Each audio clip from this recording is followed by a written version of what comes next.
All right, well, making healthy choices at the grocery store or restaurant can be tough, especially when prices continue to rise all across the country.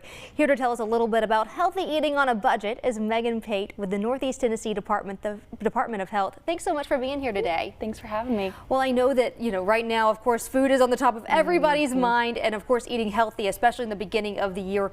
But we know that grocery prices, they're up right now. What are some affordable ways that families and even individuals can, eat healthy this year? Absolutely. So planning what you're going to have each week. So that way when you go to the store, you have a list, you can stick to it. You're not impulse buying.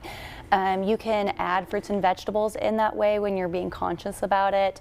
Shopping the perimeter of the store, limiting those kind of processed foods that can increase that bill quickly. I know that some people, when they think about planning, they're like, oh no, I'm very overwhelmed. What are some ways that folks can maybe make planning a little bit easier for them so they can, hit these goals? Focus on one thing at a time. So whether that's lean protein, that's fruits, that's vegetables, focus on one thing that you're planning consistently and then slowly add those things. So it's not as big of a chunk to juggle or to get used to as you're planning those meals. Well, I know that protein is, of course, a big topic. A lot of people think about it, and of course, it's the bulk of your meal. But what are some budget-friendly options for protein? Adding the non-meat options, so beans, lentils, tofu, dairy's good on protein, peanut butter. Adding those non-meat items in there to bulk up the protein can definitely help. Buying in bulk, so that way you can spread those throughout more meals, can help too.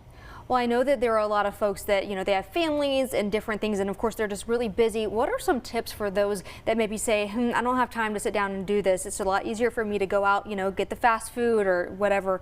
What are some tips for those folks? If you can try to plan ahead, just like with grocery shopping, the more you can plan ahead, the more you can meal prep, especially once you get in from the grocery store, washing your produce, even throwing stuff in the crock pot. That way it's ready when you get home. You're not tempted to go through the drive-thrus, and planning ahead with shopping on the weekly ads and using apps that can help with discounts and coupons can help too. Well, let's say somebody's sitting at home and maybe they have some questions. What are some ways that they can reach out to you guys and maybe get some help? Absolutely. You can call your local health department. We'd be happy to talk to you. We have nutritionists and registered dietitians at just about all of them, so we would be happy to answer any questions. All right. Well, of course, as always, thanks so much for coming on and talking about this very important topic. And of course, we have more news coming for you